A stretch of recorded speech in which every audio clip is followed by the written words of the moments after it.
Today we're going to learn the sign of the cross.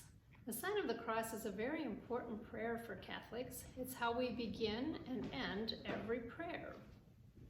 The sign of the cross helps us remember that Jesus died on the cross, and it also helps us remember the three persons of the Holy Trinity: God the Father, Jesus the Son, and the Holy Spirit. We make the sign of the cross using our right hand. Our right hand is the one that most of us use for writing and any work that we do.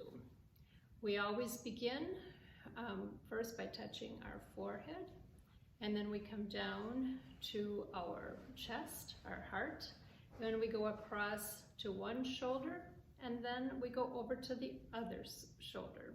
So we go up, down, across, and over. This is a way that we bless ourselves and remember Jesus on the cross.